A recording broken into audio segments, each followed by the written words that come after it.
अस्सलाम वालेकुम, this is Zeeshan Pakistani and thanks for watching this video lecture.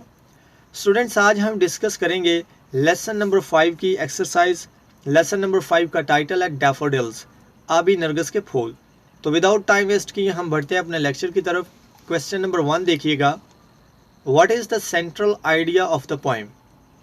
What is the central idea of the poem?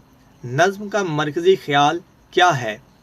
Answer देखें, the central idea of the poem is the beauty of nature. The central idea of the poem is the beauty of nature. नज़्म का मरकज़ी ख्याल फितरत का हुस्न है। Question number 2 देखें, what do the daffodils represent in the poem? What do the daffodils represent in the poem? नज़्म के अंदर आबी नरगिस के फूल किस चीज़ की नुमाइंदगी करते हैं? आंसर देखें, the daffodils represent the beauty of the nature in the poem. The daffodils represent the beauty of the nature in the poem. नज़्म के अंदर आबी नरगिस के जो फूल हैं वो फितरत के हुस्न की नुमाइंदगी करते हैं। क्वेश्चन नंबर 3 देखें, what wealth do memories of the scent give to the poet? What wealth do memories of the saint give to the poet? मंजर की यादें शायर को कौन सी दौलत देती हैं? आंसर देखिएगा, The saint gave the poet a memory of beauty of nature.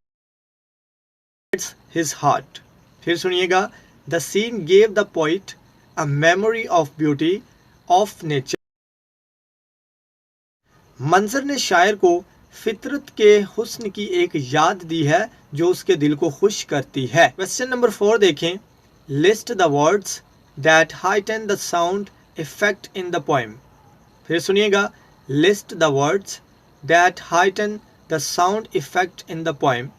नज़म में सूती तासुर को उजागर करने वाले अल्फाज की फहरिस्त दीजिए। आंसर देखिएगा, वो कौन से वर्ड्स हैं जो सूती तासुर को उजागर करते हैं पोएम के अंदर। नंबर 1 पे देखिए, vales, hills, cloud, breeze and jocund company. Question number 5 देखें, how has the poet heightened the impact of the poem by using the figurative language? How has the poet heightened the impact of the poem by using the figurative language? तमसीली ज़ुबान इस्तेमाल करते हुए शायर ने कैसे नज़्म के तासुर को उजागर किया है? आंसर देखिएगा, the use of figurative language, तमसीली ज़ुबान के इस्तेमाल ने has heightened the impact of the poem, नज़्म के तासुर को उजागर किया है by relating the things we feel to the things that we can see. तो स्टूडेंट्स, आज हमने अपना लेसन नंबर 5 भी कंप्लीट कर लिया। आज हमारी एक्सरसाइज थी लेसन नंबर 5 की, वो हमारी कंप्लीट हो चुकी है। उम्मीद करता हूँ आपने इस लेसन से काफ़ी कुछ सीखा होगा। अगर वीडियो आपको पसंद आए तो don't forget to like, share and subscribe.